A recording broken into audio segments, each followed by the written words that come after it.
want to be prepared and know what you're doing.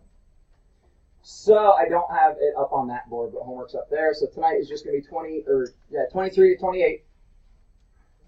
And the lesson that we skipped yesterday, we would have collected some data. Good morning, Abby Needleman, please come to the office. Abby Needleman, please come to the office. Thank you. So we kind of deciding what we're going to do. There is a tech application that we can use, but I think we're going to save that for the end of class so you guys can play with that a bit more. So in reviewing your masteries, and I'll get these passed back to you, but I think I'll do that at the end too, just so then you guys can focus on that. Histograms. One thing that we were talking about, and we will do this histogram problem. But when we look at a histogram, so go ahead and in your notes label like our class lesson number for today. And it is like data distribution. If you want a title for it, it's data distribution. When we talk about histograms, we want to make sure that we really clearly understand what's going on in a histogram. Every histogram has a couple things that are going to be the same. Anybody talk to either of those? What things are always true about a histogram? Alex? On the bottom is individual numbers. Yeah, so what do we call that across the bottom then? Those are, when it's a spread, what do we call that? Like a spread of numbers. A range. So my x-axis down here is going to be ranges of data, and they're equal size. So every bin, what we sometimes call it, has to be equal size. Please, I'm misspelling things. Please get this written down because this will help you as we start doing more and more work with this. EQUAL. So the first bin is 10 wide. The next one, bin or whatever you call it, is 10 wide. The next one is 10 wide. So like on your test, we had 1 through 15, then 16 through 30, then 31 through 45. They were 15 wide. What's on the y-axis? How tall your bars are? Like, what does that tell you, Patrick? Frequency. Frequency. So everyone draw a little picture here, just like so it looks like a histogram. The bars have to all be connected, right? And sorry, this one looks a little bit more narrow, but these should all be the same width. So this over here we're going to label frequency. Frequency. And that's always going to be true for any histogram. How tall the bar is tells you how many, right? Frequency means how many. And then the x-axis is going to be ranges.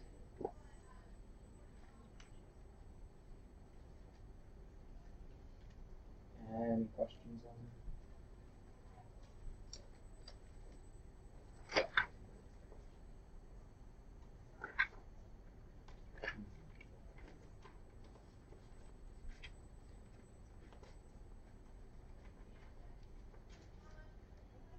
Now, some of us are still having issues on box plots. So I just wanted to review a couple things about what we're going to be getting into with this data. Box plots, I might as well get on the page. And some of you are still trying to do like dot plots or different things like that. Every box plot is going to look something like that. And a lot of times they erase this line through here just to make it look a little nicer.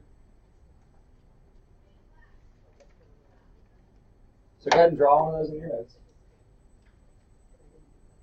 What is down here? Now this is not an arrow. A couple of you guys on your revisions for chapter 7 had arrows there. Not an arrow. Just a straight line. What is this at the left end, the end of my whisker, what we used to call it? What's going to be the furthest point down there? Yeah. The minimum, yeah. Which then we can pretty easily say, way up here will be the maximum. Lowest point, highest point. Then the first thing we should really find in the data is this. What is that going to be? I need to just shout it out. Median. The median, right? Which is the dead middle value. Now that's also, and this is where some people get confused, quartile 2. It has two different names. The left edge of the box, quartile 1, and the right edge, quartile 3. Good reminder for all of us. All right. So we'll do more with that. I'm going to show you how to work with Desmos to do some of this work for you. It's pretty sweet. And I'll let you guys try that at the end here. We're going to skip on into we're going to skip all the way to 21. I haven't taught this lesson regularly. Well, I'm still not teaching regularly right now.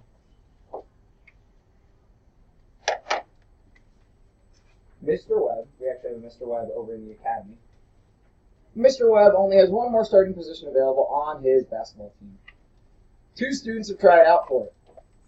He wants to choose the student who is likely to score the most points. So we want to look at the data that we have, right? How many points have they scored each game? So in the most recent games, Jana scored 7, then she had a really good game with 46, 9, 6, 11, 7. You can see all that data there. Alejandra scored 13, 15, 9, 18, 13, 17. Pretty good scores.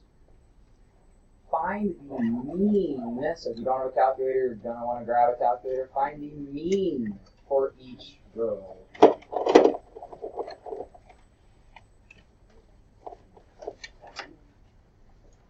What's the synonym for mean?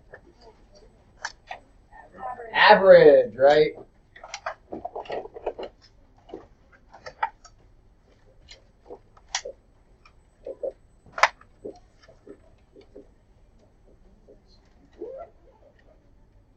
How are we going to calculate the mean? Who can remind me of the process?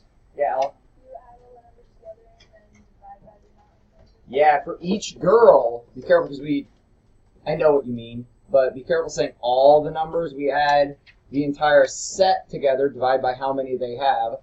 Notice they have a different amount of games. Jana looks like she's played more games than Alejandra has.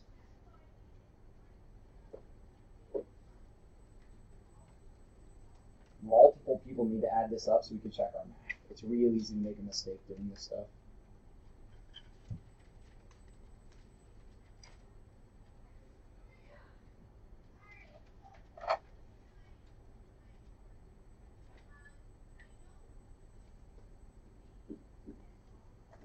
Does anyone have my sum yet? The sum for Jana? Yeah. 234. Can we get anyone to verify that I got for us? that too. Same thing, same thing. Okay. How many games did she play?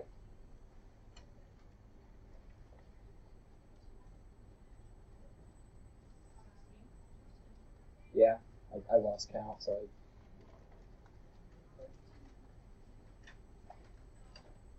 So what's her average? 14.6. I like the word average better, honestly, more than mean.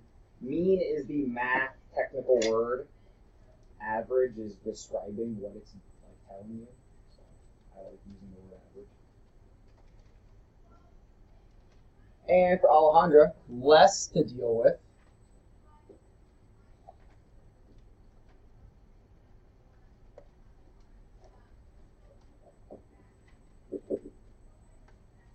What's her sum total of all scores? 117. Any verification? How many games? 8 games, right? Is that, yeah? You divide by 8. Okay. And you said 14.6 again? Coach! What are you going to do? They both have the same average. Okay, but what if the game's like tomorrow? Like there's no time. I have to make a choice. We have other measures of central tendency, right? Average is just one of our measures of central tendency. So we could also look at median. We could also look at a box plot or some kind of graph reference of our data. Desmos will do this for me. So I wanted to teach you guys how to do this in Desmos, and I'm going to have you try it at the end of class. So I'm going to slide this up to the TV. In Desmos, if you go to 812 or if you go to their tools, you can access just all the Desmos tools together. You want the Data Representation E tool. Okay, that's what we're going to be working with. When we go there, I need your eyes up on the board, please, guys, just so you know what we're doing. So when you go to the Data Representation tool, it's just set up just like this. It's empty right now. And one weird thing that you'll notice is it has one axis now, but as I add data, it's going to create another axis. So this column over here is going to be Jaina, let's just say. And I can't type letters, so you just have to remember that. So first score is 7, then 46, then I'm going to turn this off right now.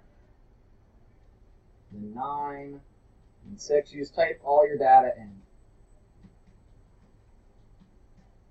Somebody check that I'm not goofing this up, please.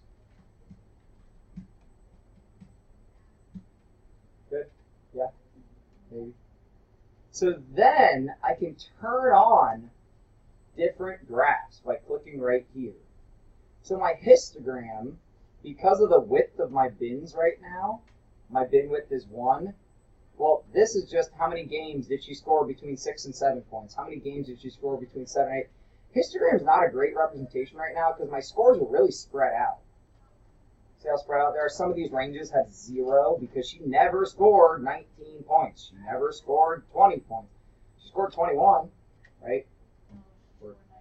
She did score 19. Sorry. So this is hard to read, right? Because we're so zoomed out. If I zoom in, that's my 20. Sorry, that's my 19. But it looks really weird. If I zoom in on it, I'll be able to actually tell. So there you go.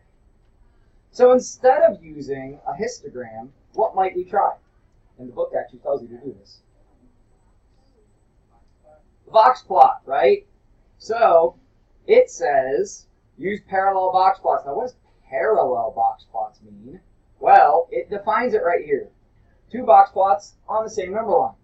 So if I turn on box plot, so remember middle 50% of your data, 25% is in here, 25% there, 25% there. This 25% is super spread out, right? Those scores are not very close to each other because 55 is really far away. Now, let's put in Jaina's data. 13, 15, not 156, 9, 18,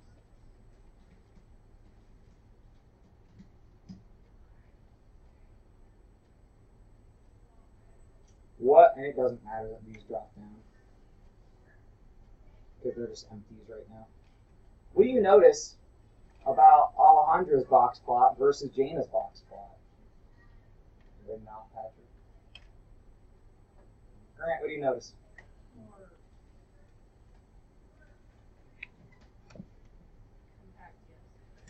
More compact, okay. What do you mean it's more central? I like it, but explain more. Alejandra, she makes the same amount of points and the same average as Jaina. She does it in a more effective. More effective. You know what other word I like? Consistent. Jaina is a more consistent player because her data's tight. Sorry, other way around. Alejandra, my yellow, right? My yellow graph here, my data's tighter together. It's close. It means that I am a consistent whatever we're talking about. The data is close. My red data, Jaina's data, super spread out, very inconsistent. Maybe this game, she just got new shoes, she was on fire, she was feeling good, she had like I don't know, a power bar before the game. We don't know what happened, but she's got 55 points here. But most of the time, 75% of the time, she's down here between 6 and 11. That's 75% of her games. She's between 6 and 11 points. If we look at the upper 75 for Alejandra, 13 to 18. So even though their averages are the same, the data is very different with where it's concentrated, how close it is, how consistent the performer is. So does this make sense how the parallel box plots on the same number line help us reference who's, in this situation, better to choose for our basketball player? And we can do this for any sort of situations. How many, you could name anything that you can collect data on. We can put it in a box plot and be able to see how consistent or how spread out the data is. And again, you don't know a lot about this yet, but 55 would most likely, anyone know what the name is? A point that's really far away from the other ones? Outside most of my data. Outlier? Outlier. 55. Now we have to do a test to check if it's an outlier. 55 is probably an outlier because there's very little data close to it. All right. So interquartile range is the next thing we got to talk about. What is interquartile range? We can talk about it. We got to pull our notes out then. Grab our notes. Oh, it's up there. Gotta grab it now. In your notes, please write out interquartile range, but after this, you can always abbreviate it, IQR. I'm fine with you abbreviating IQR. What's inter mean?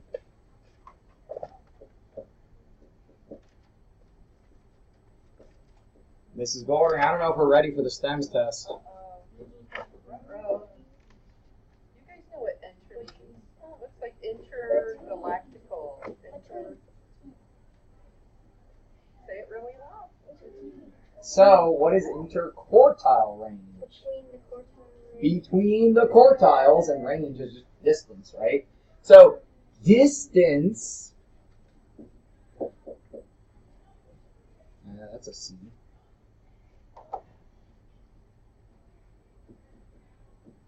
Now, which quartiles?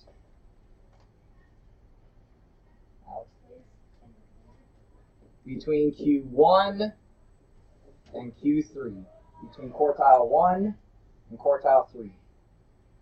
Ellie, you with me? You got this? So in our data representation, the real easy way to do it is just look at the edges of your boxes. What are the edges of this box? 7 and 11. What's that range? Well, how far from 7 to 11? 4. So the IQR up here is 4. The IQR down here, the edges of my box are 13 and 17. What's the IQR? 4 again. Shoot, so they have the same IQR. What does that tell me? If I'm looking at the edges of the box, we're in a box plot, we have quartiles. How much of the data is in the box? Okay, they have the same range of, let me just say consistency. Same range for the middle. How much of your data is in the box? How much? Careful.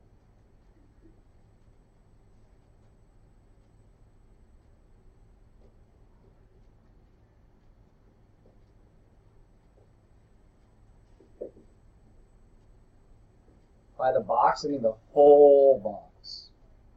Each section of this graph is 25%, like quartile, 1/4. So they both have the same range for the middle 50% of their data, but whose middle 50% is higher?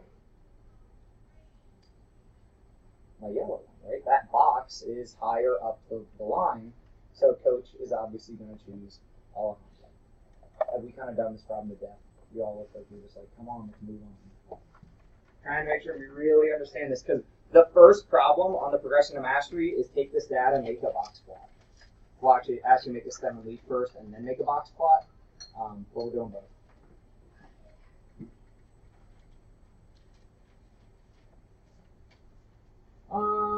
let's grab Chromebooks. Yeah, and Mrs. Goldring's room, grab a Chromebook, please.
We are going back to question 19.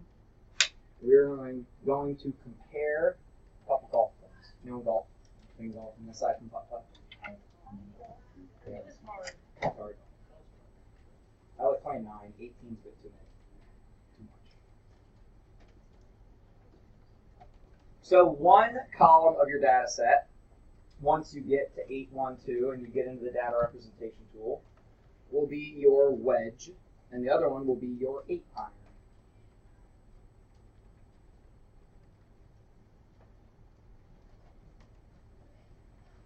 CPM ebook, or you can actually search CPM e-tools. You can get to the list of tools and just go to the data representation tool. Desmos is what's used on the state test. So one of the reasons we're doing this is to make sure that you're comfortable, so you shouldn't need to go to the yeah, okay, that works. I just Googled it, but it's okay if you want to go through the portal. You should just be able to hit sign in with Google. Because you're already signed into the Chromebook.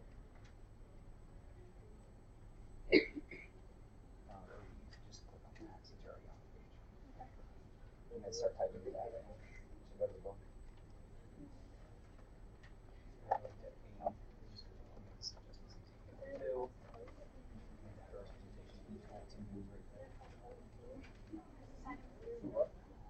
Why are you on Gizmos? I thought we were doing. Oh. No, go to CPM ebook. Or CPM tools, whichever. Why are you going to school? Because it's school. Well, yeah, but it's just as easy to Google it. You can also save it as a short. But That's what I did. Alice back, you just got one shot. Yeah, you just chill it back here. All your data's in, which I love.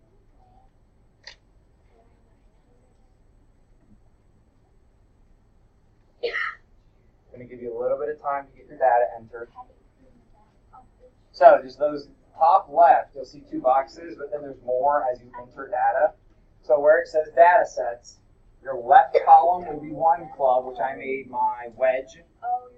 And your right column will be the other club, which I made my 8-iron. 812, right? 812. Good? No. You'll see how aggressive. I like physical books. If I have a choice there, computer screen, or look at a book, I choose book. Then compare the graphs. Turn on the histogram, compare the 2 of those. Turn off the histogram. Turn on a box plot, compare the 2 of those, because they should pop up as parallel box plots, both on the same line. Yeah, but you'd rather go to the tool. Okay, so you can't just go to Desmos, you have to be in the right, like they actually made a tool for this. So you go to the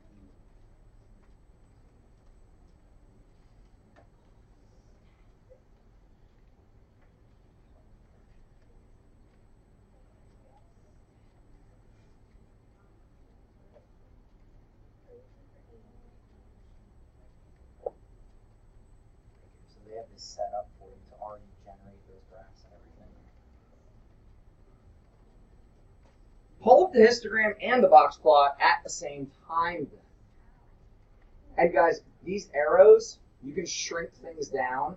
If you click the arrow, you can make your data set disappear.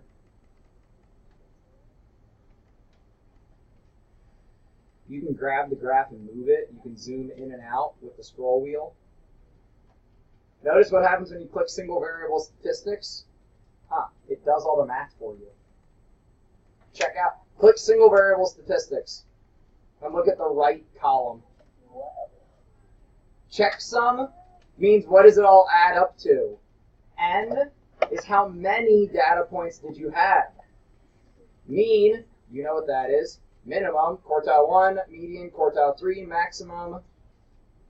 You don't have to worry about these yet. Check out the stem and leaf plot for them.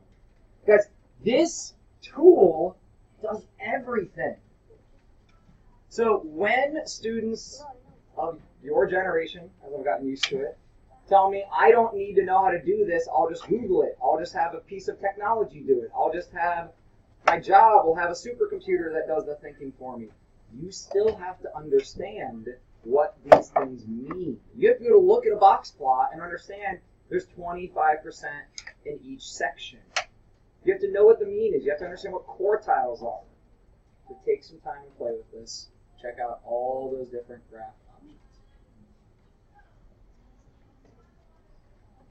Based off this,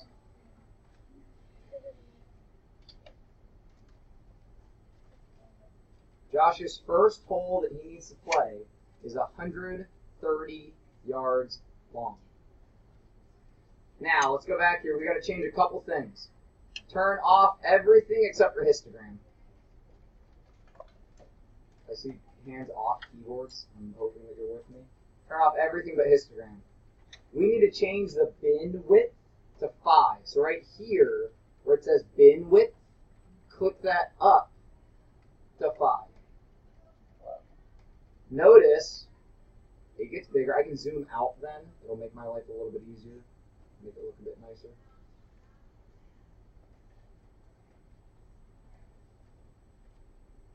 Based off the histogram, can you tell which club has a greater likelihood of hitting further?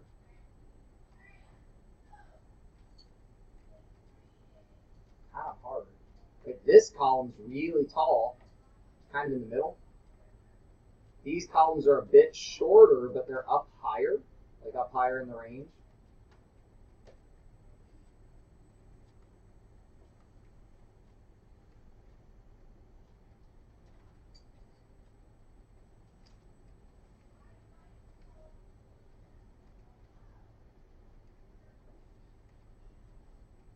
He needs to go 130 yards. What club do you think he should use and why?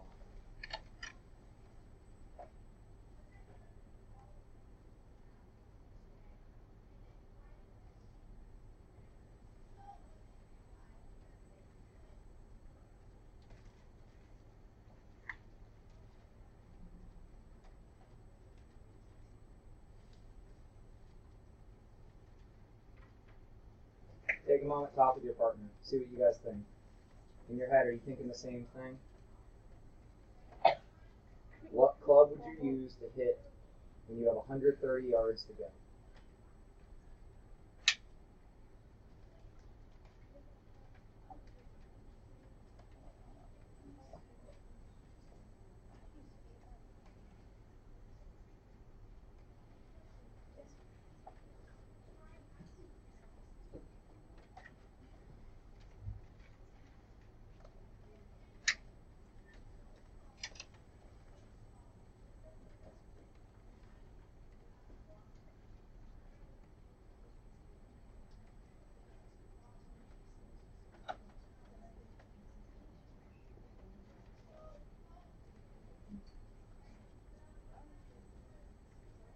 Anyone want to make an advisement?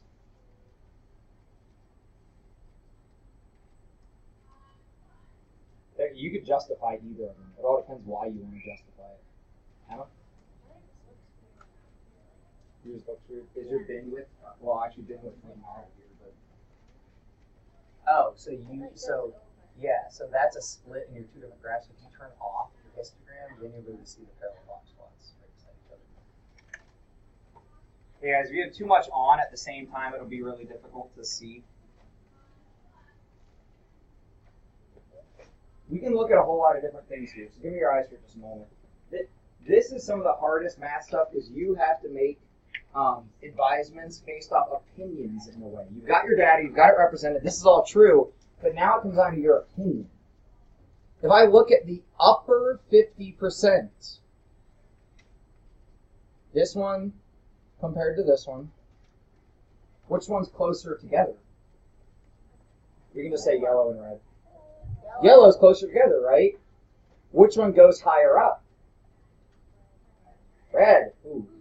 Okay, red goes further, but it's more spread out. But I might get a higher shot than red. Like, which has a higher maximum? Red. So I've never hit further with my yellow than I have with my red. Which has a higher median? Yellow. Crap. So my consistency, like my middle shot, is higher with yellow. Which data is tighter together in general? Yellow, right? The whole plot's smaller. Which middle 50%, which interquartile is closer together? Whose box is smaller, essentially? Yellow, right? That data's closer together. If it was me, and you could justify either way, depending on your kind of personal opinion, I'd choose yellow. It's more consistent. It's closer together, and there's less risk. But you could say red. Anyone want to defend red? Patrick? I like yellow, but I'm just going to defend Okay, it. sure, yeah. There is still a 25% chance I can get more points. Because 15 through 25, you can get a chance to get 25 points.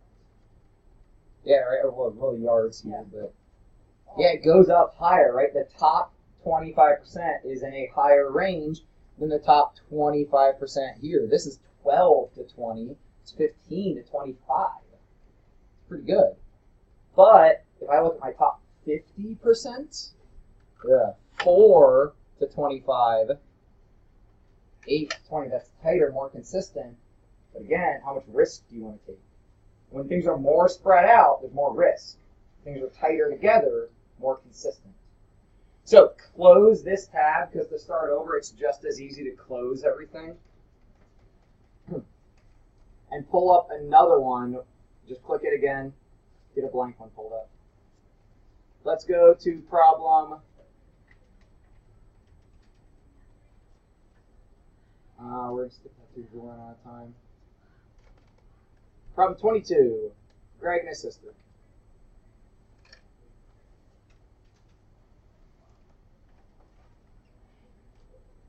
That just stretched really weird. I'll put that there. Here, we can just read the numbers out loud together, I guess. Let's make Greg our left column. So he's got 49, 48, 51, you can type with me, 52, 68, 40, 73, 68, 61, 60, 69, 55, 51, 59.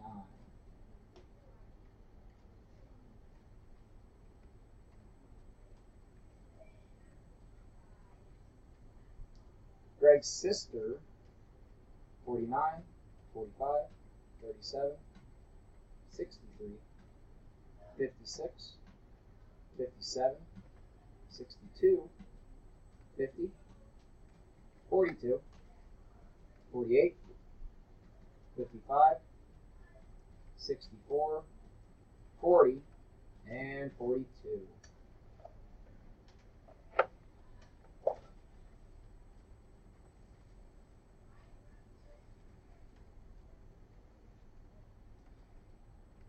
This is tracking time they spent socializing with friends. Who knows why they collected this data? That sounds super nerdy, but I like being a nerd.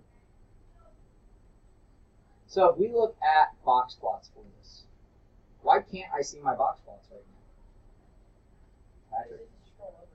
Oh, my graph's in the wrong place.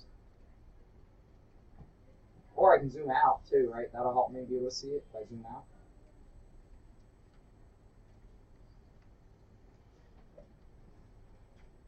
Based on it seeing the box plot, you should very quickly be able to answer some questions. What is Greg's median?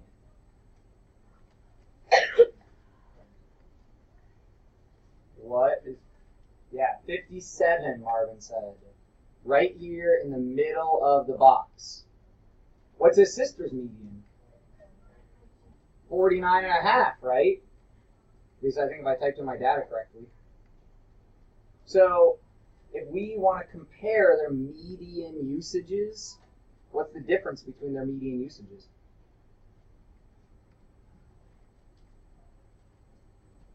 $7.5, right? From 49.5 to 57. What if we talk about their IQRs? And you don't even have to do any math to do that. What should I click to be able to see my IQR already done for me? Single variable statistics, click that. Oh, they don't give me the IQ crap. I forgot. They don't give me the IQR. I thought they did. But it's really easy to do once I just have the numbers all out here together. What is the distance from 51 to 68?